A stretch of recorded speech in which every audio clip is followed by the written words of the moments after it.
যাও করো। Good morning বন্ধুরা, সঙ্গীতার নতুন একটি ব্লগে তোমাদেরকে অনেক অনেক স্বাগত জানাই। এখন বাজে ঘড়িতে ভোর 5:30। তোমরা হয়তো ভাববে ভোরবেলায় আমি রান্না কেন বসিয়ে দিয়েছি, কারণ দিকু আর দিকুর বাবা এখন ঘুমাচ্ছে। আর আজকে যেহেতু 14 ফেব্রুয়ারি সরস্বতী পুজো, তো সরস্বতী পুজো উপলক্ষে তো খিচুড়ি করতেই হবে। খিচুড়ি, লাবড়ার তরকারি আর চাটনি আজকের মেনু। তাই জন্য ভাবলাম সকাল সকালই রান্নাটা বসিয়ে দিই, কারণ ওর বাবা তো সকালবেলা যেরকম যেই টাইমে রোজ কাজে বেরোয়, তো কাজে বেরিয়ে যাবে। আমাকে নিয়ে আমি দীপুকে নিয়ে যাব স্কুলে, তো ফিরতে অনেকটাই লেট হয়ে যাবে। তো যার জন্যই রান্নাটা করে রাখছি, দেখি কতদূর কী করা যায়। ডালটা ভাজা হয়ে গেছে, মটর ডালটা ছোলার ডালটা একটু সিটি দিয়ে নেবো। মটর ডালটা দেখছিলাম খুবই ছোট ছোট। তো যাই হোক, আমার শাশুড়ি মাকে দেখতাম কি ডাল রাত্রেবেলা ভিজিয়ে রাখতো। সে ছোলার ডালও যদি করতে হতো না, ডাল রাত্রেবেলা ভিজিয়ে রাখতো। তো আমি আবার ডাল ভিজিয়ে রাখি না, আমি দুটো সিটি দিয়ে দিই। আর যেটা হচ্ছে দিব্যেন্দু না মুখে ছোলার ডালটা পড়লে না ভীষণ বিরক্ত হয়। তো যার জন্য দুটো সিটি দিয়ে নিলেই ব্যাস।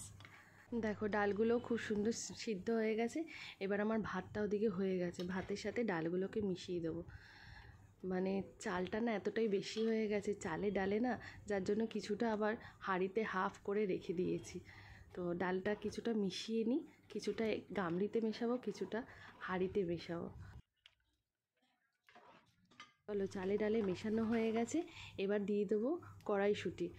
খুব একটা সবজি দিয়ে আমি খিচুড়িটা করব না, কারণ লাবড়ার তরকারি করব, তো ওই জন্য সিম্পল একটু আলু দিয়েছি, একটু কড়াইশুঁটি আর একটু টমেটো, ব্যাস এই দিই সম্বার দিয়ে দেবো, ব্যাস আমার খিচুড়ি রেডি হয়ে যাবে। এখনও দিকুর বাবা না ঘুমাচ্ছে, দরজাটা টেনে দিয়েছি, কারণ কুচিনার আওয়াজ হলে না উঠে যাবে। খিচুড়িটা আমার না হয়ে গেছে, তোমাদের সাথে পুরোটা শেয়ার করতে পারলাম না, কারণ না অনেকটাই দেরি হয়ে যাচ্ছে, এখন 6:30 বেজে গেছে। তো ওই জন্য লাবড়ার তরকারিটা বসিয়ে দিলাম, ওটা আর শেয়ার করতে পারিনি। লাবড়ার তরকারির মধ্যে যা পেরেছি তাই মশলা দিয়েছি। আমি না মাকে কখনো লাবড়ার তরকারিতে কী মশলা দিত খেয়াল করিনি। তো যার জন্য আমার মনে হলো একটু পাঁচফোড়ন দিই আর একটু ধনে দিই, শুকনো লঙ্কা, তেজপাতা, ব্যাস যেটুকু আমার মনে হলো সেটুকুই দিলাম। তো তরকারিটা কালকে আমি কেটে রেখে দিয়েছিলাম, যাতে আজকে তাড়াতাড়ি আমি রান্নাটা সেরে ফেলতে পারি। ফোড়নটা লাল লাল হয়ে এসে এবার সবজিটা ছেড়ে দেবো। সবজির মধ্যে নিয়েছি তোমার শিম, বেগুন, আলু, কুমড়ো, গাজর, বিনস, যা পেরেছি তাই সবজি, ঘরে যা যা ছিল সব রকম সবজি। একটা কাঁচা টমেটো ছিল, সেই টমেটোটা দিয়েছি, বিনস দিয়েছি, গাজর দিয়েছি, শিম দিয়েছি, আলু দিয়েছি, সব কিছু দিয়ে তোমার সবজিটা দিয়ে দিয়েছি। এবার পরিমাণ মতো নুন দেবো, হলুদ দেবো, দিয়ে নাড়াচাড়া করে ঢাকা দিয়ে দেবো, কারণ সবজির জলেই না তোমার সবজিটা সিদ্ধ হবে, এটা তো আর আলাদা করে জল দেবো না।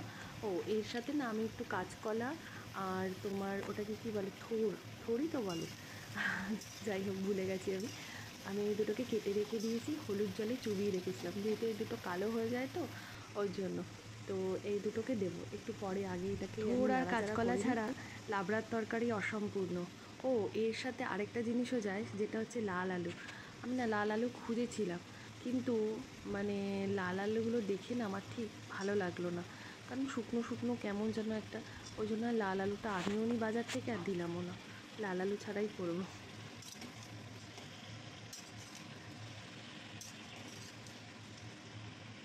নুন হলুদ দিয়ে ভালো করে নাড়িয়ে নিয়েছি, এবার চাপা দিয়ে রাখি, এবার হতে থাকে এটা। তারপর কিছুক্ষণ বাদে আবার ঢাকনা খুলবো, এটা তো আর জল দেবো না, ওই জন্য কমিয়ে রান্না। কাঁচা লঙ্কা দিতে ভুলে গেছি, আগে ঢাকনাটা খুলে কাঁচা লঙ্কাটা দিইনি, হালকা মজেও গেছে। আমার মার বক্তব্য কী বলো তো, কাঁচা লঙ্কা না দিলে না সময় মতো তরকারির সাথে কাঁচা লঙ্কা না দিলে তরকারির স্বাদ বাড়ে না।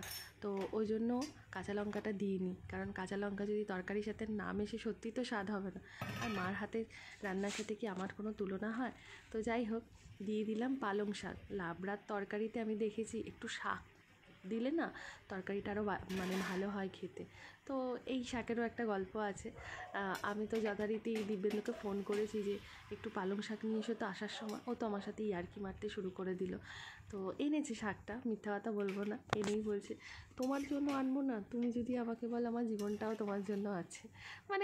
যাই হোক, এসেই যাই, রান্নাঘরে যেহেতু দেখেছে আমাকে তরকারি কাটতে, তো ও একটু মানে ওই যে বলেছিলাম না আগের ব্লগে, রান্নাঘরেও আমাকে দেখলে খুব খুশি হয়, ওই জন্য খুশি হয়ে গেছে। তো যাই হোক, দিয়ে দিলাম। দেখেছো কি সুন্দর তরকারিটা মজে গেছে, একটু চিনিও দিয়ে দিয়েছি। লাবড়ার তরকারিটা মোটামুটি 90% হয়ে গেছে, আর একটু হবে। এবার ডাকবো দিকুকে ডাকবো, কারণ 7:30 বাজে, আমরা আবার রেডি হয়ে যাব না দিকুর স্কুলে। তো এই দেখো দিকুর স্কুলে আমরা চলে এসেছি। এটা হচ্ছে দিকুর স্কুলে সরস্বতী মা। তো যাই হোক, কীরকম লাগলো তোমরা কমেন্টস করে জানিও। এখন একটু ফটো টটো তোলা হচ্ছে। আমি আর তানিয়া একসাথে ঢুকেছি, আমাদের একটু লেট হয়ে গেছে। আর অপর্ণা আর সুজাতা দুজনে দেখা করে প্যাকেট নিয়ে বাইরে দাঁড়িয়ে রয়েছে। কিরম মানে কি সুন্দর লাগছে না দেখো মা আর ছেলেকে। আর এই হচ্ছে আমার দিকুর লুক। কীরকম লাগছে সরস্বতী পূজায় পাঞ্জাবি পরে তোমরা অবশ্যই কমেন্টস করে জানিও। প্রতি বছরই হলুদ পরাই, তো এবছর ভাবলাম হলুদ পরাবো না, একটু লাল পরাই। তো তানিয়া এখন দেখা করতে যাচ্ছে আন্টিদের সাথে দেখা করে তারপর প্যাকেট নিয়ে বেরাবো। এ দেখো আন্টিদের সাথে দেখা হয়ে গেছে। এবারে করেছে কন্টেনার, প্রতি বছরই প্যাকেট করে, এবছর কন্টেনার করেছে। জানি না কন্টেনারে কী আছে, সেটা হয়তো বাড়ি গেলেই দেখতে পাবো। তো বাইরে অপর্ণা আর সুজাতা দাঁড়িয়ে রয়েছে, ওদের সাথে এখন দেখা করব। চারিদিকে শুধু মা সরস্বতী, আর তার সাথে তো ছেলেরা আছেই পাঞ্জাবি পরে। তো ভীষণ ভালো লাগলো। তারপর আমরা যথারীতি চলে এসেছি পপিদের বাড়িতে দুপুরবেলা, কারণ পপি আমি যখন স্কুল থেকে বেরাচ্ছি তখন ফোন করেছে, বৌদি তোমাকে আসতেই হবে। দাদাভাইও কাজে গেছিলো, যথারীতি দাদাভাইও চলে এসছে। তো যার জন্য আমরা চলে এসেছি পপিদের বাড়িতে, কারণ পপির মেয়ে আজকে হাতে খড়ি দিয়েছে। মনি আমাদেরকে প্রসাদ বেড়ে দিলাম, প্রসাদ খাচ্ছি। আর তার সাথে দেখো আমার নন্দাই আজকে রান্নার দায়িত্ব নিয়ে নিয়েছে, আমাদেরকে রান্না করে খাওয়াবে। এখন নন্দাই ভাজছে তোমার, দাঁড়াও, বেগুনি, হ্যাঁ বেগুনি ভাজছে, আর ওদিকে খিচুড়ি হচ্ছে। 1 লট খিচুড়ি হয়ে গেছে, আর 1 লট মানে একটু লেট হয়ে গেছে, হবেই অবশ্য, কিছু করার নেই, বাচ্চা মেয়ে তো প্রথম হাতে করে দিল। আর ওদিকে আমার ননদও সমান তালে মানে ধোয়াধুয়ি কাজটা করে যাচ্ছে, আমাকে কেউ কিছু করতে দিচ্ছে না। তো যাই হোক, আমি তাহলে ভিডিওই করি। দেখেছো কত বেগুনি। আমার কিন্তু নন্দাইয়ের হাতে রান্না কিন্তু ভীষণ ভালো, ভীষণ টেস্ট। তাতে যেহেতু নন্দাই খুন্তির দায়িত্বটা নিয়ে নিয়েছে, তাহলে নন্দাই আজকে রান্না করছে। আমরা শুধু দর্শক, আমরা শুধু খেতে এসেছি, খাবো দাবো, আড্ডা মারবো। তো আমার নন্দাই তো ভীষণ ভালো রান্না করে। আজকের মেনু হচ্ছে খিচুড়ি, আলুর দম, আর কি করেছে বেগুনি। এই দেখো আলুর দমটা দারুণ হয়েছে, এক কথায় অসাধারণ।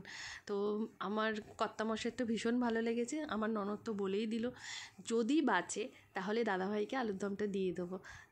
সত্যি কালারটা দেখেছো, একদম কষা কষা। এর সাথে যদি লুচি হতো না, আহা আরোই জমে যেত।